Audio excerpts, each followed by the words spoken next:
morning everyone. 11th class political science राजनीतिक सिद्धांत समानता का टॉपिक है जो हमने कल भी पढ़ा था। समानता का अर्थ क्या है, समानता की विशेषताएं क्या है, समानता की रूप, इन सब के बारे में हमें कल पढ़ चुके हैं। तो आज का हमारा टॉपिक है समानता और स्वतंत्रता में क्या संबंध है। समानता और स्वतंत्रता में क्या संबंध है, तो इस संबंध को हम दो आधार पर पढ़ेंगे। पहला तो हम बताएंगे कि समानता और स्वतंत्रता एक दूसरे के विरोधी हैं, और दूसरे में हम बताएंगे कि समानता और स्वतंत्रता एक दूसरे के पूरक है। तो चलिए पहले समानता और स्वतंत्रता एक दूसरे के विरोधी हैं, इसके बारे में पढ़ लेते हैं। जो विरोधी बताने वाले हैं वो ज्यादातर विचारक वो हैं जो नकारात्मक स्वतंत्रता के समर्थक हैं, जैसे डी टाकविल, लॉर्ड एक्टन। उन्होंने तो ये भी कहा है कि समानता की अभिलाषा ने स्वतंत्रता का उद्देश्य ही खत्म कर दिया है। तो उनके विचार हैं कि जो सभी मनुष्य एक समान नहीं होते। उन्होंने कहा कि प्रकृति ने भी हमें अलग अलग बनाया है, किसी को बुद्धिमान बनाया है, किसी को कम बुद्धि दी है, किसी को बलशाली बनाया है, किसी को कमजोर बनाया है। तो जब प्रकृति ने हमें अलग अलग बनाया है तो हम समान कैसे हो सकते हैं। तो ये कहते हैं कि इस तरह की थोपी गई समानता लाना ये एक तरह से अन्यायपूर्ण है और अनैतिक भी है। दूसरी बात जो ये आलोचना करते हैं वो कहते हैं कि आर्थिक स्वतंत्रता और समानता एक दूसरे के विरोधी हैं। इनका कहना है कि अगर हम आर्थिक स्वतंत्रता लाना चाहते हैं, अर्थात अगर हम सबको बराबर का हाथ देना चाहते हैं, आर्थिक रूप से सब समान हो, या आर्थिक स्वतंत्रता लाना चाहते हैं कि कोई कितना भी कमाए, मर्जी है व्यक्ति की, उसके ऊपर कोई किसी प्रकार का बंधन नहीं है, तो फिर क्या होगा, समानता का उद्देश्य खत्म हो जाएगा। क्योंकि जैसे आजकल जो हमारे लोकतंत्र हैं उनमें जो भी उद्योगपति हैं, जो भी ज्यादा कमाने वाले लोग हैं, वो उनके ऊपर टैक्स लगाया जाता है, उनकी एक्स्ट्रा आमदनी के ऊपर, ताकि दूसरे जो गरीब लोग हैं उनको भी उनकी रोजी रोटी भी ठीक से चलती रहे, कल्याणकारी कार्य होते रहे। लेकिन जो ये विचारक है स्वतंत्रता और समानता को विरोधी मानने वाले विचारक, इनका कहना है कि आर्थिक स्वतंत्रता अगर आप देते हैं तो राजनीतिक समानता आप नहीं दे सकते हैं, दोनों एक दूसरे के विरोधी हैं। तीसरी बात, समान स्वतंत्रता का सिद्धांत अनैतिक है। इसने कहा है कि समान स्वतंत्रता, सबको एक प्रकार की एक जैसी स्वतंत्रता देना। मान लो कि कोई बहुत ज्यादा बलशाली है, उसको पूरी स्वतंत्रता दे दी जाए कि वो अपनी मर्जी से जो मर्जी करे, जिस मर्जी का धन हड़पे या कुछ भी करे, पूरी स्वतंत्रता दे दी जाए, तो वो बिल्कुल ही गलत हो जाएगा। तो इसमें बताया गया है कि जो समान स्वतंत्रता का सिद्धांत है वो एकदम से अनैतिक है। तो आगे है प्रगति में बाधक। स्वतंत्रता के जो उपासक हैं, नकारात्मक स्वतंत्रता के उपासक, वो कहते हैं कि इस तरह से अगर सबको समान व्यवहार, समान दिया जाने लगा तो प्रगति में बाधक है। जैसे कि समानता में लास्की ने कहा है कि कि सबको, मानो ईंट ढोने वाले को भी और वैज्ञानिक को भी एक जैसा अगर हम सुविधाएं देंगे तो वो बिल्कुल स्वतंत्रता के खिलाफ हो जाएगा। अंडरस्टैंड। तो अभी हमने 4 पॉइंट पढ़े हैं जिनमें ये कहा जा रहा है कि समानता और स्वतंत्रता एक दूसरे के विरोधी हैं, और लॉर्ड एक्टन ने कहा कि समानता की तीव्र अभिलाषा के कारण स्वतंत्रता की आशा समाप्त हो गई है। अब आगे हम पढ़ेंगे कि दोनों एक दूसरे के पूरक हैं। इनको मानने वाले विचारक हैं रूसो, लास्की, मैकाइवर। इन विचारकों ने कहा है कि दोनों एक दूसरे के पूरक हैं, एक के बिना दूसरे का कोई अस्तित्व नहीं है। इनका मानना है कि दोनों का विकास एक साथ हुआ है। जैसे ही व्यक्ति का जन्म होता है, स्वतंत्र पैदा होता है, और उसके साथ साथ उसको समान पालन पोषण की भी जरूरत होती है।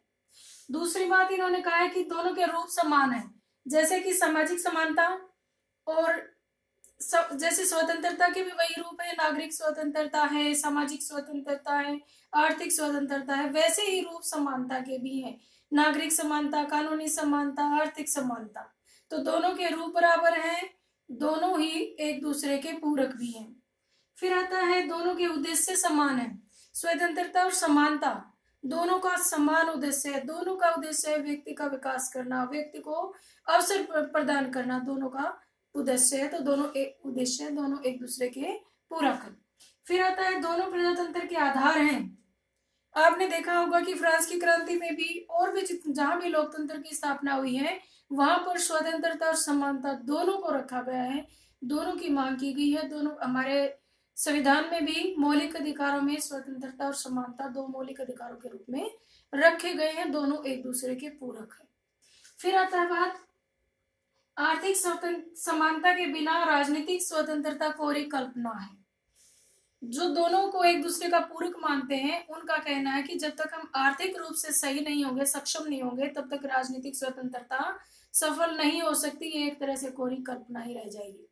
तो यहाँ पे इस तरह का एक क्वेश्चन भी बन जाता है कि आर्थिक समानता के बिना राजनीतिक स्वतंत्रता कोरी कल्पना है, इसको एक्सप्लेन करें, व्याख्या करें इसकी। तो इसके लिए आपको पहले तो दोनों का अर्थ पता होना चाहिए। आर्थिक समानता क्या है?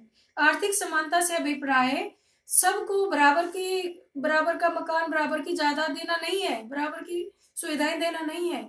आर्थिक समानता से अभिप्राय है कि प्रत्येक व्यक्ति को अपनी रोजी रोटी कमाने के बराबर के अवसर दिए जाएं, कानून की दृष्टि में सभी बराबर हों और काम के घंटे निश्चित किए जाएं, आराम के घंटे निश्चित किए जाएं, न्यूनतम मजदूरी अवश्य दी जाए। ये होती है आर्थिक समानता। अब आता है राजनीतिक स्वतंत्रता क्या है?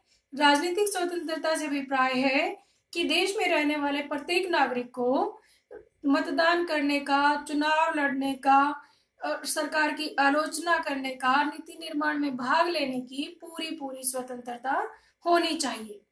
अब हम देखते हैं कि ये दोनों एक दूसरे की एक के बिना, जैसे कि आर्थिक समानता के बिना राजनीतिक स्वतंत्रता कोरी कल्पना कैसी है।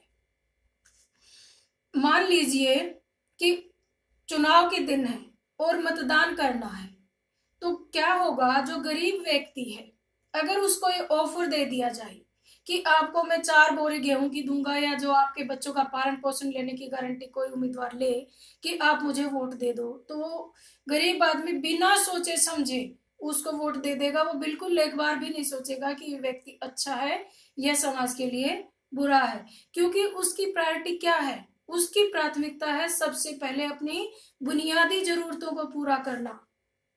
तो इसलिए जब तक व्यक्ति की बुनियादी जरूरतें पूरी नहीं है तब तक मताधिकार का कोई महत्व नहीं है, क्योंकि किसी के भी मताधिकार को खरीदा जा सकता है। जब तक उसकी जरूरतें, बुनियादी जरूरतें अगर व्यक्ति की पूरी है तो वो सोच समझ कर निर्णय लेगा कि उसे किसे मतदान करना है।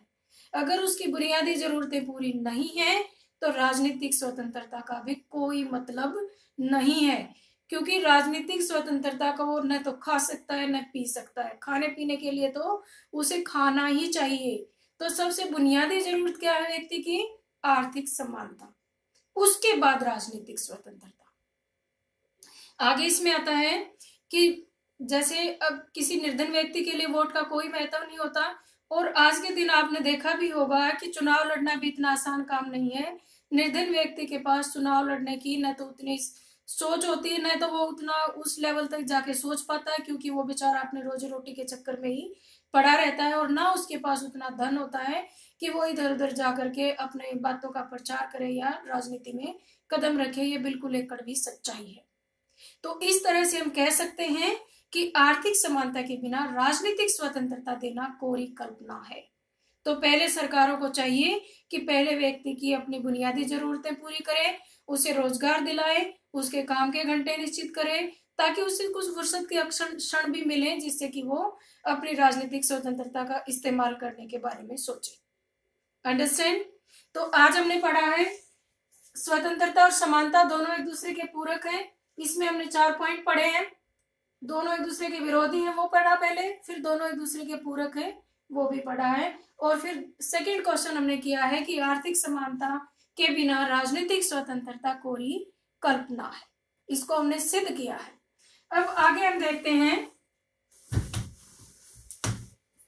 कि क्या क्या उदाहरणाएं हैं।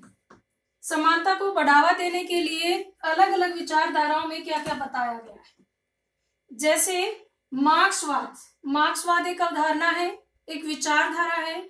मार्क्सवाद विचारधारा कार्ल मार्क्स, जो कि एक जर्मन के विचारक थे, उन्होंने दी है। उनकी पुस्तक का नाम भी है दास कैपिटल।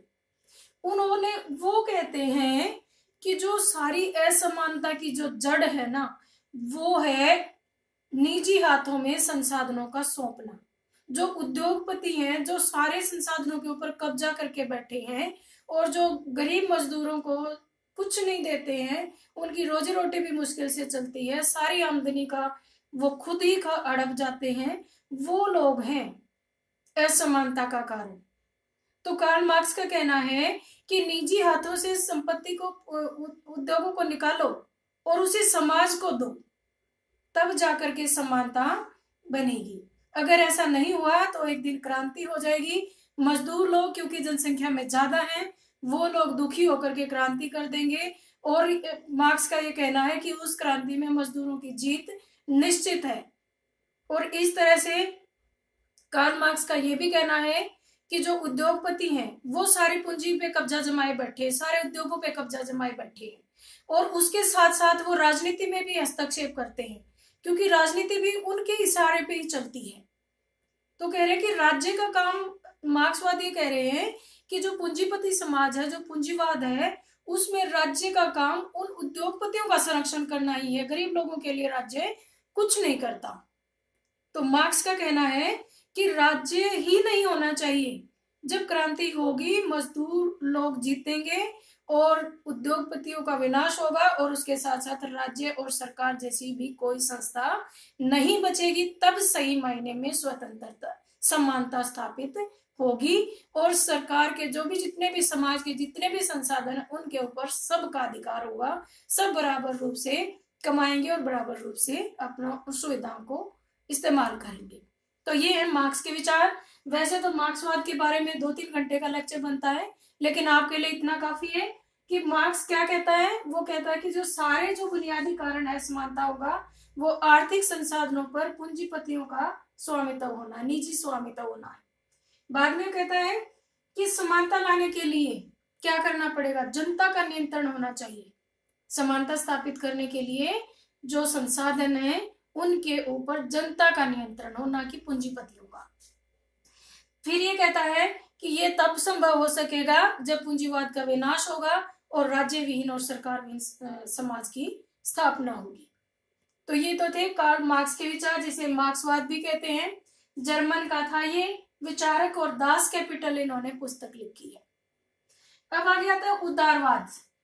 उदारवाद मार्क्सवाद से काफी उल्टा है, बिल्कुल विरोधी कह लीजिए। उदारवाद पूंजीवाद का समर्थन करता है। उदारवाद का कहना है कि प्रतिस्पर्धा, जब तक प्रतिस्पर्धा नहीं होगी लोगों के बीच में, तब तक समानता नहीं लाई जा सकती। ये कहते हैं कि खूब सारे उद्योग धंधे लोगों को फ्री छोड़ देना चाहिए, राज्य को कोई खास नियंत्रण नहीं रखना चाहिए, फ्री छोड़ दो कि जो जितना कमाए उसको कमा ले। प्रतिस्पर्धा होगी तो तभी फिर मजदूरों को भी उसका हिस्सा कुछ दिया जाएगा, क्योंकि अगर उद्योगपतियों में प्रतिस्पर्धा है, वो बहुत ज्यादा कमा रहे हैं, तो वो उसका कुछ हिस्सा मजदूरों को भी देंगे, जिससे कि सभी लोग ऊपर उठेंगे और समानता स्थापित होगी। ये उदारवादियों का कहना है। इन्होंने कहा कि प्रतिस्पर्धा अनिवार्य है समानता लाने के लिए। दूसरा ये कहते हैं कि जीवन यापन के लिए राज्य थोड़ा बहुत हस्तक्षेप कर सकता है। अगर मान लो कोई बहुत गरीब है, अपनी पूरी जरूरतें पूरी नहीं कर पा रहा, तो उसे थोड़ा बहुत सपोर्ट कर सकता है, अदरवाइज राज्य को ज्यादा हस्तक्षेप नहीं करना है। फिर कहते हैं कि लोकतंत्र, उदारवादियों का यह भी कहना है कि लोकतंत्र के द्वारा हम सिर्फ राजनीतिक समानता को स्थापित कर सकते हैं, आर्थिक और सामाजिक समानता के लिए हमें कोई और तरीका अपनाना पड़ेगा।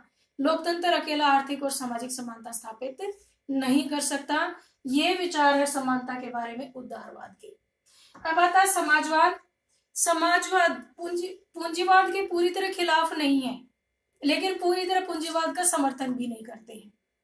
समाजवादियों का कहना है कि शिक्षा, स्वास्थ्य सेवा और आर्थिक क्षेत्र में राज्य को नियम बनाने चाहिए, नियंत्रण करना चाहिए, नियोजन करना चाहिए। ये इस पक्ष में है समाजवादी। और समाजवाद का जो सबसे, डॉक्टर राम मनोहर लोहिया जी समाजवाद के सबसे बड़े समर्थक रहे हैं। डॉक्टर राम मनोहर लोहिया समाजवाद के सबसे बड़े समर्थक रहे हैं। उन्होंने कहा है कि संसाधनों का भी न्यायपूर्ण बंटवारा होना चाहिए। देखिए, न तो ये कहते हैं पूरी तरह मार्क्सवादियों की तरह कि संसाधनों के ऊपर सिर्फ गरीबों का या पूरे समाज का नियंत्रण होना चाहिए, ना ये कहते हैं कि प्रतिस्पर्धा बहुत ज्यादा होनी चाहिए।